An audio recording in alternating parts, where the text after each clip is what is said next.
Welcome to another edition of CHP Talks. We are here today with Joseph Benamy, and we're going to be talking about the Line 5 pipeline situation and the WE scandal.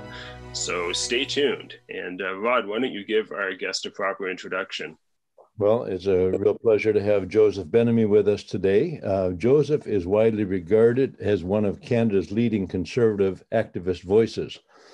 He's the co-host of the Nick and Joe Show and a senior partner at Ditchley Public Affairs, specializing in strategic communications, political marketing, and fundraising for conservative causes and candidates for public office. Joseph is a former naval officer with extensive experience in strategic planning and communications in both the private sector and the political arena. And he's held senior positions in several local, provincial, and national political and advocacy campaigns. From 2008 to 2014, he was president of the Arthur Meighen Institute for Public Affairs, which is a conservative-oriented think tank. And prior to joining the Meighen Institute, he was executive director of the Institute for Canadian Values, and before that, director of government relations and diplomatic affairs for the well-known Jewish human rights group, B'nai B'rith. He has served on numerous organizational boards, including the advisory board of Jews Against Anti-Christian Defamation. Joseph has served as a policy and communications aide to Stephen Harper, Canada's former Conservative Prime Minister, as well as Stockwell Day, Harper's predecessor as party leader. He's also served as a consultant speechwriter for several senior executives and political officials, and most recently, he led Brad Troth's national campaign for the leadership of the Conservative Party of Canada. He is a director at bluecommittee.org. We know Joseph well, and we share this. He is a respected television and radio commentator and regular public speaker, offering insights on public policy and current affairs from a conservative perspective. When not writing or speaking himself, he is sharing his expertise, training, and consulting on political and issues campaigns, speech writing, media relations, and communications. And he lectures widely on subjects such as civic engagement and leadership. And Joseph, thank you for taking time out of your busy schedule to be with us today. We really appreciate having you on board and look forward to this discussion. Well, thanks for having me, guys. I appreciate it. Well, we want to talk a little bit about the whole pipeline situation and the way things are going. There's a bit of a crisis on the side here with Line 5, and we'll get to that. But Joseph, why don't you sort of set the stage in terms of where we were at sort of a year ago and what's happened in terms of pipelines and oil prices and all this kind of stuff that's been maybe a less noticed story. If it weren't for everything else, I think it would have been top of the news cycle all the time. Well, funny, you say everything else. I mean, COVID-19 has sucked the oxygen out of the room on practically every issue. The pipeline situation in Canada remains volatile. And I know that we're going to talk a little bit about sorry, I've forgotten the name of it now. I'm having a busy... The Line 5 situation, yeah. Yeah, that's it, the Line 5 situation. But, also there was the cancellation of the Keystone Pipeline by the new administration in the United States, and the ongoing saga of Trans Mountain and the situation out there. The pipeline situation has not been resolved in Canada yet, and I think that we're still going to go through a lot of drama over a period of time before things really get sorted out and settled down. But one of the interesting things, I mean, a year ago, we were talking about the collapse of oil prices in Alberta, and even 6 months ago. And the economy in Alberta was in quite dire straits, and there are still problems, don't get me wrong, in Alberta, but sort of the untold story that's out there right now that people haven't been paying attention to, except perhaps commodity investors, is that, we actually have an economic recovery that's well underway in Canada already. It hasn't hit every sector by any stretch of the imagination, but it is being driven by, interestingly enough, commodity prices, which is kind of the traditional way that Canadian wealth has been generated over the last 100 and some odd years. Not high tech, although that remains important. Not the service industries, that remains important, but commodities. And I think last week, Canada Select Oil from Alberta had been selling at somewhere around 60, somewhere north of $60 a barrel, which is quite amazing given where we were even 6 months ago. And right now, the best information I have right now is that the Alberta is pumping and delivering somewhere around 4.5 million barrels of oil a day. So it's significant, and I think it's a really good sign of what the future holds right now, particularly in Western Canada. And some of that oil that you're talking about comes down from Alberta, and it cuts across the United States.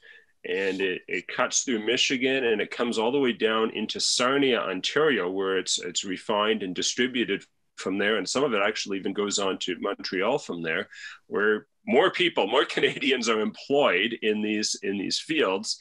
But the governor of Michigan has said that part of that pipeline going down through their province, through their state, is problematic, and is planning to shut the whole thing down in mid-May. And we're talking like half of the supply that Ontario is using on a daily basis. Like, it's a huge percentage, and it's a major story. And it's it is cracking the news cycle. I mean, if you're a bit of a news hound, you're going to be reading some of these things, but it's not necessarily front page stuff yet either. So it's a big story on the side. And Rod, just if you want to jump here and talk about the pipelines up through your area and the challenges that's causing, I don't know if you want to comment on that. Well, of course, we've had controversies over pipelines going back quite a number of years. The Northern Gateway Pipeline project, which was ultimately canceled, Trans Mountain pipelines, which head actually down to Vancouver, they don't go right through here, and natural gas pipelines, which have been another source of contention, having to do with really who has jurisdiction over the land. That gets into the First Nations struggles, between the hereditary chiefs and the band councils, and then you get federal and provincial implications, and political aspects, partisan efforts weighing in, either to so-called protect the environment or promote commerce. I certainly want to just say that we support pipelines. We support Alberta's oil industry and the energy sector in general in Canada. My only regret about plans for the Trans Mountain expansion, and originally for the Gateway Pipeline, I wish that they would have set up an upgrader. A part of the whole project should have been to have an upgrader in Alberta, so they would be shipping, synthetic oil rather than raw bitumen. I think that would have kept jobs in Canada and so on. But anyway, those projects are all up in the air since Mr. Trudeau couldn't solve the political problems in terms of advancing the Trans Mountain. He decided to buy it with taxpayers' money and, put this huge business opportunity into the hands of the government and on the backs of taxpayers. We're certainly concerned about that. He hasn't solved the problems. In fact, that just kicked the can down the road and made taxpayers, made us liable for debts incurred and so on. Anyway, pipelines, Alberta needs them. All of us as Canadians need them. I think that there's no reason we should be importing any oil from, as they say, conflict oil from the Middle East or whatever. We have all the resources we need here in this country. And if we have to build a new pipeline so that Michigan can't shut us down, we probably should do that. But the Michigan governor. That's not her first, kind of attack on the private sector. We don't have to get into all that, but her response to COVID has been another issue. So she's problematic. But anyway, we need to keep our resources, we need to get our resources moving in Canada. I'm glad for the increase in oil prices. Alberta certainly needed the boost. They were getting pretty desperate there for a while. And hopefully there's an ongoing trend in that direction. Thanks, Joseph, for bringing that out. Yeah, just a last word on the subject of pipelines. Peter, you summarized, I think, quite well all of the problems surrounding the pipeline projects or the various pipeline projects. And all of the problems have to do with land ownership issues, et cetera, et cetera. When it comes to environment, though, I mean, I can't let the occasion pass without stating for the record again, pipelines are by far and away the safest, most efficient, best way of transporting from one area to another, oil or natural gas as well. I mean, the alternatives is you transport by truck or by train. And, anybody who thinks that we're going to get off of fossil fuel, frankly, in our lifetime, they're just dreaming in Technicolor. It's not a realistic suggestion. So, I think it's got to be pipelines. And, the sooner we reconcile ourselves to that reality and stop blocking these projects for whatever reason, the better off we're all going to be. Well, yeah, you've said it right. The oil will be transported. Ontario's demand and Eastern Canada's demand for oil has not subsided. And so there has to be a supply.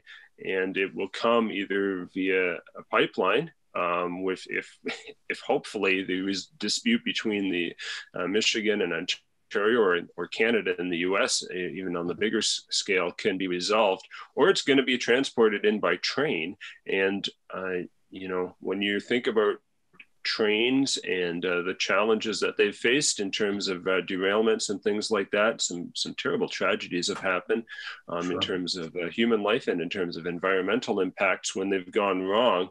The pipeline's a lot better that way.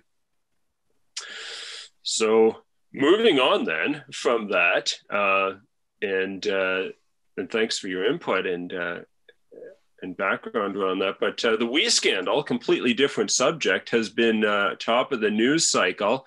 The WE scandal is not just about us, thankfully.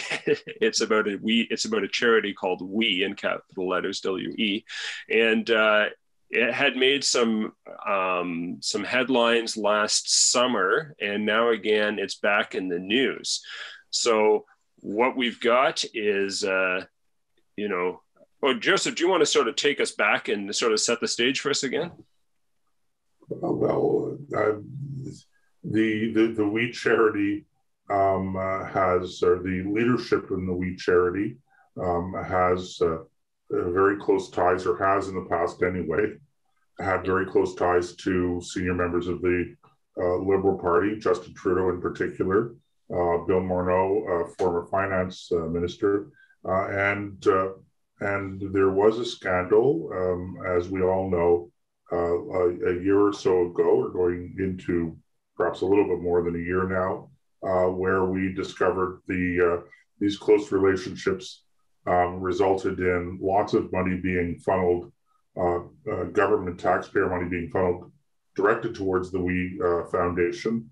And there were real questions at the time about oversight, about how the money was being spent, about the process whereby decisions were made to direct taxpayer money to the WE Foundation, without getting into all of the details around that. It ended up sort of in an indirect way with the departure of Mr. Morneau from the position of finance minister, although I think that the government is going to deny that there was a direct connection between the two. And then it died down, of course. As I said earlier on, the whole COVID-19 situation has sucked the oxygen out of the room. That seems to have been, not just the major story, but the only story for quite some time that anyone's paying attention to. But now, of course, there are parliamentary committee hearings where the leaders of the We Foundation just this week have been testifying remotely, and so there again, there's a lot of discussion about the foundation and the charitable work it has or has not been conducting, and that's kind of the background to it. Yeah, and that's where we can pick up, because for those of you who have watched some of the videos on maybe on social media, you've watched these two brothers, the Kilburger Brothers, be questioned, and probably the person who you saw them questioned by was Pierre Poilievre, because when he questions someone, it has a way of getting out there and becoming famous on its own. I wouldn't want him questioning me. I'm sure he could drag something out of me that I wouldn't want to share, because he's persistent. I think he's fair, but he's extremely persistent, and he's somewhat intimidating. He comes at people with questions, and Pierre would have made a great prosecuting attorney. Yeah, no doubt. He doesn't leave you much room to escape. No, he doesn't, that's for sure. So he's been a hound attacking Trudeau for all this time. And then actually Trudeau got back at him probably a week or two ago. There was some back and forth. Did you see that? I don't know, but where there was some back and forth about Canadians losing jobs, and then Trudeau actually, maybe in his best jab he's had yet, I don't know, said, well, and sort of sympathized with Pierre Poilievre on losing his job as finance critic, and I guess that's somewhere that we've got to go as well, in terms of why that happened. But yeah, the WE scandal is making headlines again, and it should be, because it's showing the tight and close connection. And as was pointed out, I think, by Brian Lilly, I mean, when you're talking about putting money out, as the government said, they sort of needed help to put money out during last summer, and they needed sort of a replacement for the student job program. And Brian Lilly says, I've been in Ottawa before, and the bureaucracy never has trouble with putting money out. I mean, why did they have to, contract in a charity or a foundation to do this work for them? It just doesn't make sense.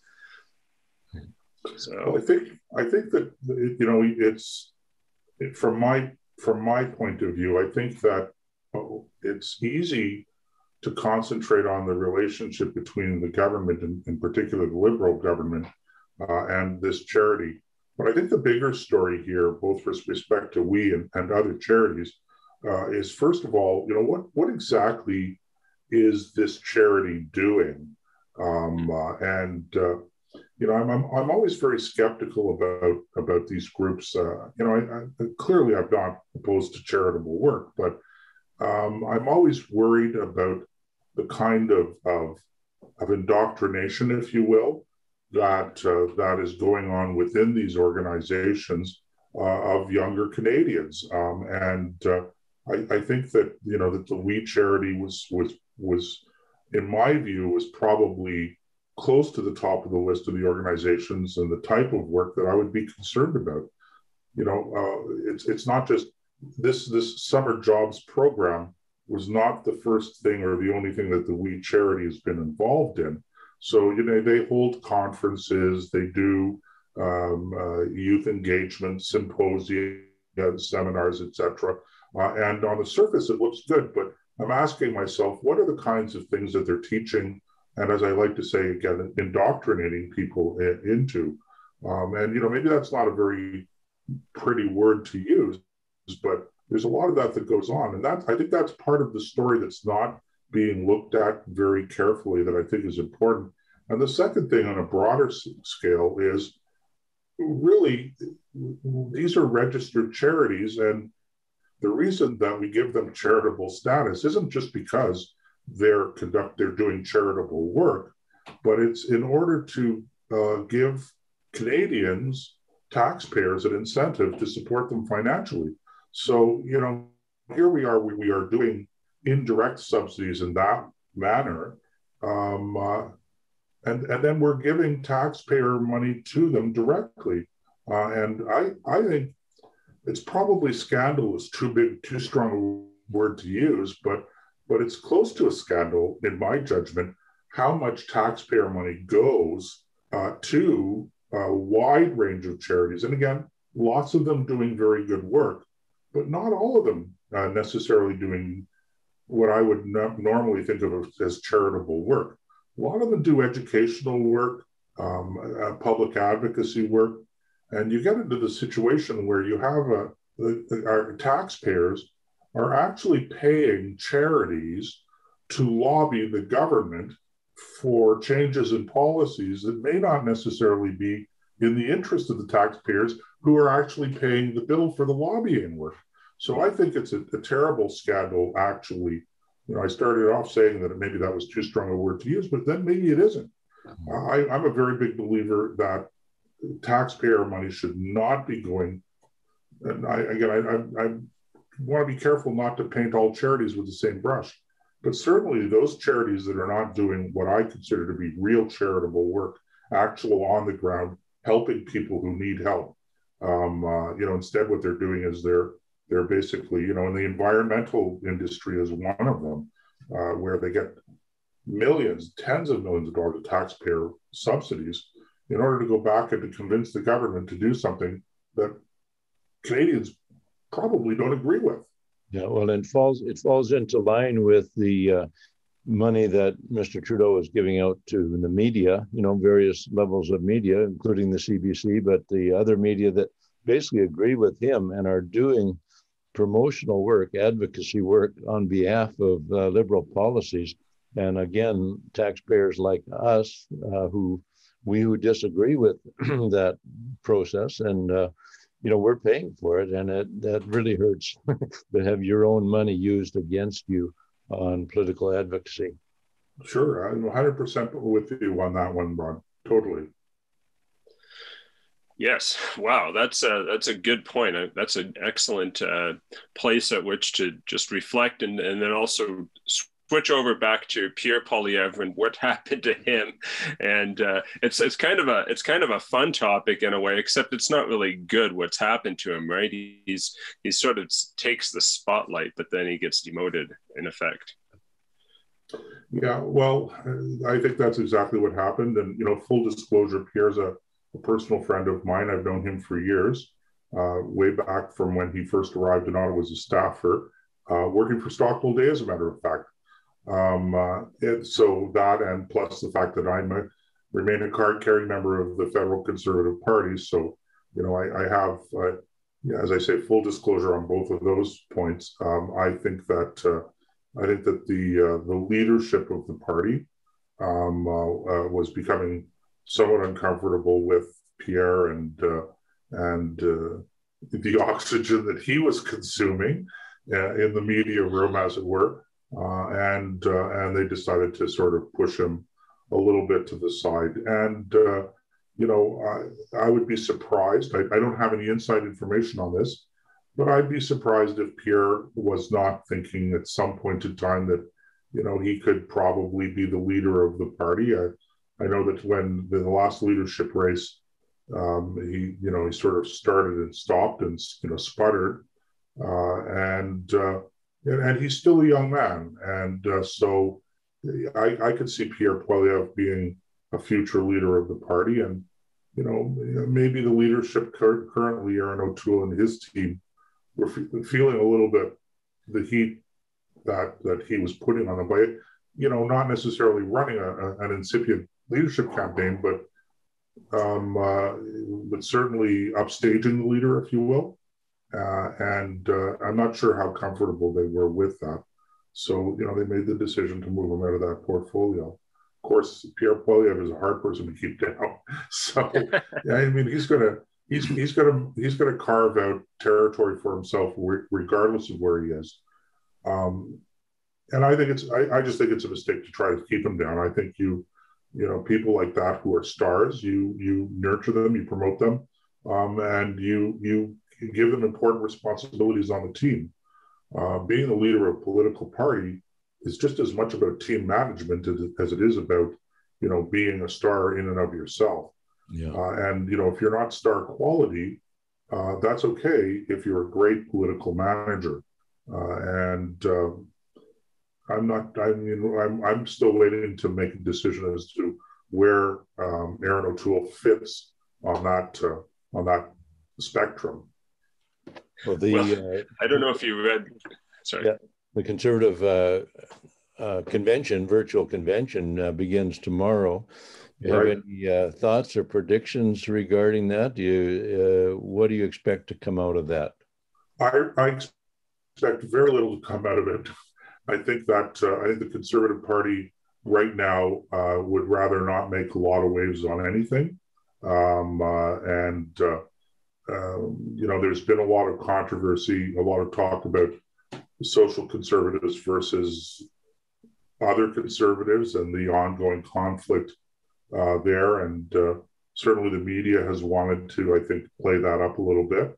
And so I think that the party leaders and officials are going to be very happy if at the end of this conference there's very little to write about, because I don't think that they're going to be writing about the astounding platform that's developing with the party.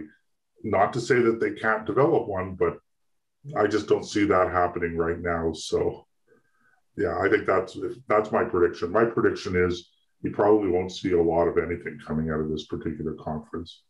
But we'll be watching. And basically, they want that. Yeah. We'll be watching it closely. We know that there's a lot of social conservatives who are in the Conservative Party who have done a lot of work, with delegates and so on, trying to see if they can move the party a few degrees, in the direction of pro-life, pro-family policies. We'll see. I don't know exactly where that's going to go. I know the party is divided on those issues, unlike our party, of course, which is solidly pro-life and pro-family. So we are interested to see where they land after this convention. Yeah, and there's been a lot of talk about that conflict, and I think the mainstream media and people who've had an opportunity to participate in mainstream media, and there are a few guest columnists that I've been following who are not part of the media industry, but have been written op-eds that were fairly critical of social conservatives. And speaking as a SOCON myself, I could say that don't blame SOCONs for this conflict, because it's they haven't been. It's funny, SOCONs in the Conservative Party really are team players. And yes, they bring forward certain issues, but I'm not one of those people that believes in this whole theory of bifurcation between social conservatism and fiscal conservatism. I think that fiscal policy really is driven by your social policy, and if you can't get social policy and those kinds of foundational issues right, then you're never going to be able to succeed in bringing about a fiscally responsible platform, in my judgment. So I think that SOCONs have a lot to offer fiscal conservatives on the issue of fiscal conservatism. And unfortunately, I think that in the Conservative Party right now, there aren't a whole lot of people in positions of influence that actually get that. I find that their strategic analysis from time to time is maybe a little bit pedestrian. And for whatever reason, for people like me, as I said, I'm a member of the party. You read my bio at the beginning of the show, Rod. I've been around for a while. It's not my first rodeo. And the party is a democratic organization. You can take what I have to say, or you can not take it, whatever. But to tell me that there's no place at the table for me because I'm a social conservative, that's problematic for me. And it's these guys that have been picking the fight with the SOCONs in their mistaken belief that if you just jettison social conservatives, that you're going to have some sort of electoral success. Well, I think that that's, the word I used was pedestrian. I could use stronger language than that. I just don't think that's a very, I don't think it's a very smart analysis. And I don't think it demonstrates a whole lot of political sophistication. And I say that with regret. I don't want to give people a black eye, regardless of what political party they're in. For me, I'm not one of these super partisans that enjoys, laying out the body check or whatever. Like, Gordie Howe used to like the elbow in the corner there a little bit, right? So, how's that for a Canadian hockey reference? I don't see that there's I don't necessarily get any enjoyment by making these observations. I make them constructively. I think that the Conservative Party needs to be more open and more socially conservative and more open to participation from social conservatives as social conservatives. And I think ultimately it's not just good for the party, I think it's good for the country. And ultimately, whether it's the Conservative Party or the Christian Heritage Party or whatever, we all want what's best for the country, I think. And we all want what's best for Canadians. And that's what it's all about. And sometimes we just lose sight of that in the political field. Very good. Very good. Well, that's a great place, I think, to leave off, unless either of you have a last comment. But I certainly thank you, Joseph, for your constructive advice and criticism and your well thought out responses. Well, thank you very much, guys, for having me. It's always a pleasure. And the only thing I can say in conclusion is be safe. Right. Well, we look forward to seeing you when things open up a little bit more and we get back to Ottawa. We look forward to seeing you in person. But for now, we really appreciate you being with us today. So thanks so much, Joseph. Thank you so much.